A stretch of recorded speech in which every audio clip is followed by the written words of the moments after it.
I've had It's reporters pretty good, though. apologize to me for not being able to speak, which is usually like and so our if position. I fumble, that's why. Right. You know, but it's all good. Like, I'm so tired. I've been going out too much. Like, Anyways, congratulations, Thank Ryan, you. on this movie. Great movie. I don't know if you've seen Thanks. it yet. I have seen it, Oh, yeah. you have, Yeah. Well, they say a picture's worth 1,000 words. Yeah. You know, and I think that rings true for a lot of what these guys did. Yes.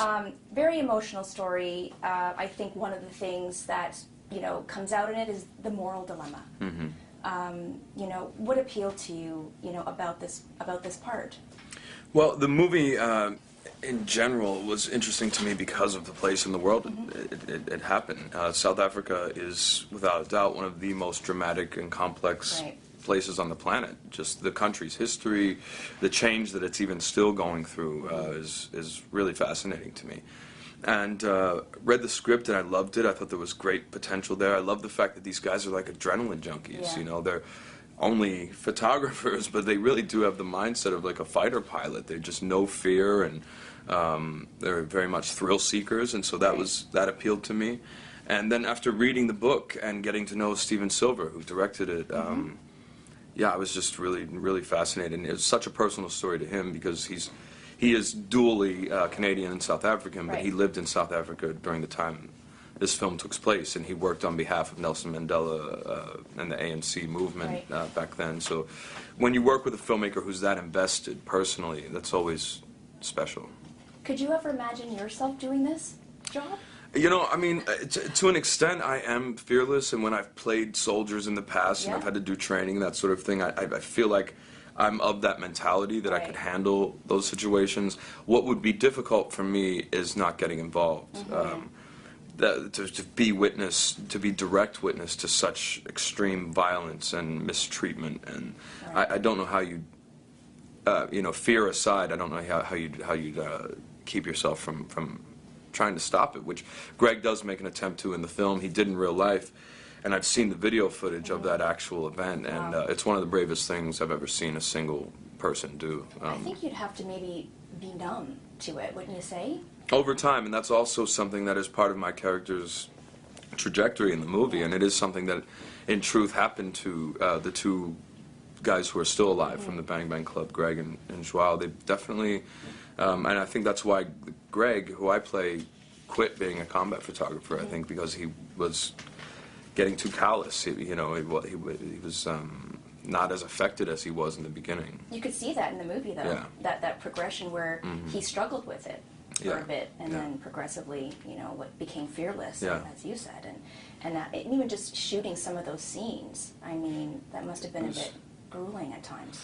It absolutely was. This was probably the most intense shoot logistically and otherwise I've ever had in my life. We were 6 days a week in some of the poorest places on the planet. Like, there were times and scenes where I'm literally knee deep in sewage, which is unpleasant, and you know, unpleasant to experience for 1 or 2 days. But there are people who are living in those conditions that we dealt with, so that definitely has an effect on you. Also, as a father, being in these townships and seeing the kids, you know, on a weekday, not in school at all, sitting in a puddle playing with beer bottle, like it's like. It definitely gives you an appreciation for what you do have, and a perspective that is unique. I mean, you know, in America, North America, we have nothing to compare it to in terms of that level of poverty. No, it's staggering. But it's these guys, like the guys from the Bang Bang Club, who sort of bring this to light. I mean, even myself, after viewing the movie, I wanted to go and Google these images.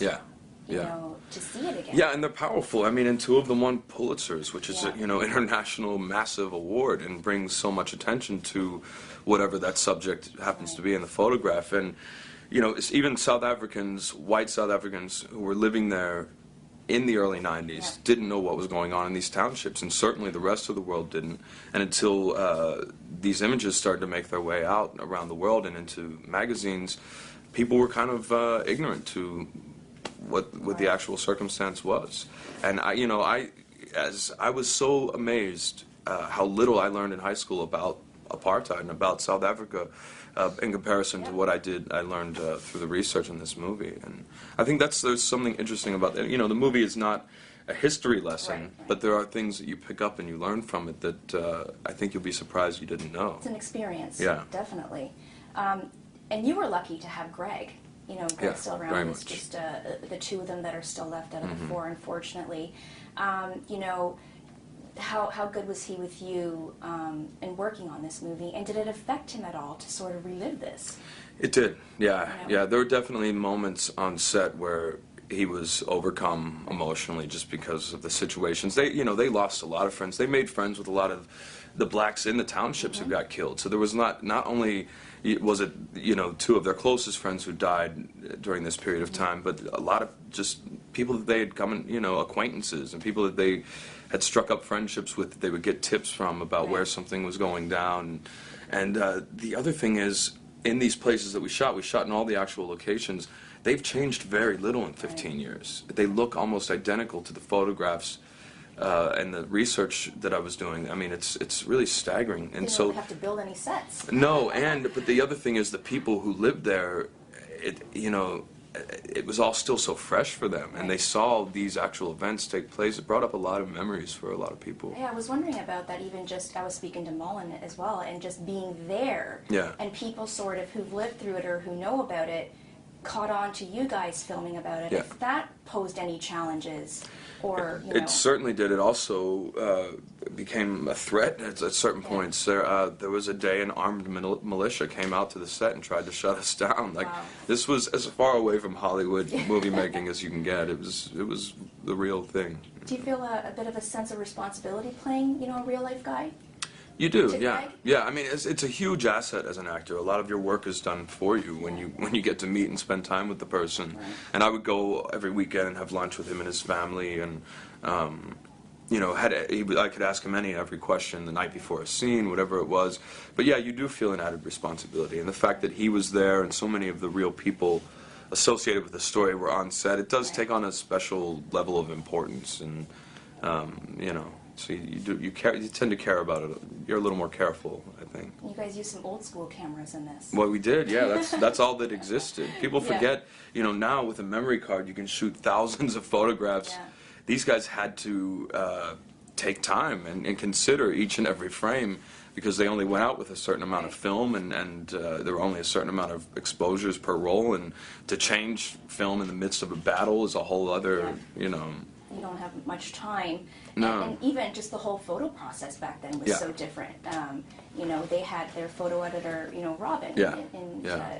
just going through, actual film Yeah. and going through that whole process. Was Yeah, it seems so time-consuming. antiquated now. How did they do it back then? It wasn't even that long ago. It's crazy. But Taylor and I got really into shooting film while we were making the movie, and Yeah. that was something that was kind of exciting for us, and kind of we related to the characters, waiting to get our prints Yeah. back. Who Which is shoots something. film anymore? Yeah, no one but it's fun. does. Yeah, it is fun. There's something really kind of organic and earthy about it Yeah. in a way now, because it feels kind of old That's school. why I still like Polaroids sometimes, Yeah. right, too, because, you get this instant thing. Yeah. But, and speaking of the photo editor, Mullen played Mm-hmm. Robin, and you guys looked great together. Oh, cool. And you worked Thanks. really well together, had great chemistry. What was it like for you working with her? She's great. I mean, she's a lot of fun. Yeah. First of all, she was kind of like one of the guys, Yeah. So, and when you do a movie like this, you're in South Africa, and it's a difficult shoot, lower budget sort of movie. You tend to bond, like her and myself and Taylor and Niels and Frank, who played the other two guys in the Right. Bang Bang Club. We all, we were so isolated and so far from our own home and our comfort zone, and you find you're with like-minded people when you do a film that's about something. Right. People really want to tell this story, so that's kind of a point of connection. I'm sure as you well. guys had to chill out and have a couple beers. Oh yeah, we did, absolutely. I mean, listen, that was one of the things I definitely struggled with, lack of sleep on this movie, because I was kind of, I don't want to say tormented, but Right. we looked through it at so many violent images and videos, and Yeah. literally watched people get killed, like on film, Footage. and it was hard to shake that off at times, definitely. Let's talk about the accent. Mm-hmm. How hard is it to do a South African accent? I think it varies for each actor. I know that there's a lot of criticism, and that's something that you kind of open yourself up to whenever you take on an accent. You're always kind of worried about whether or not It's a weird mix. you're going to pass the Yeah. test. Yeah, I've gotten pretty good responses for it, so I'm happy about well, that. I think you did a pretty good job. Yeah, thank you. But Yeah. I'm sure it wasn't easy. No, it wasn't, but being there helps, you know, being around South Africans, the fact that Stephen, our director, has an accent, Right. and, you know, that makes it a little easier. Well, it's great. You have a few films coming up. I just wanted to ask you about The Lincoln Lawyer. Yeah, I finished that relatively recently. I think it's going to be really good. Is it? Okay. The cast is awesome. It's like a courtroom thriller, and it's Matthew McConaughey and myself and Marissa Tomei and William H. Macy and Bryan Cranston, John Leguizamo, Francis Fisher, Michael Pena. Yeah, I think it's going to be a really good one. You're really shaking things up. Yeah. That's good. That's good. And what about What's Your Number? Are you doing anything I'm with not that? in that. No? That was a rumor. Well, and lastly, I just want to ask you, we're doing a feature about luxury. So, what does luxury mean to you? Luxury. I think free time. You know, that's sort of what luxury means to me. Yeah, I can or a nice vacation at a resort in the Caribbean. You know, that's pretty luxurious. Private jets. That's my kind of luxury. Yeah. Okay. Well, thank you very much, and congratulations on this film. And Thank you. Have a good time tonight. Yeah. Thanks. I appreciate it.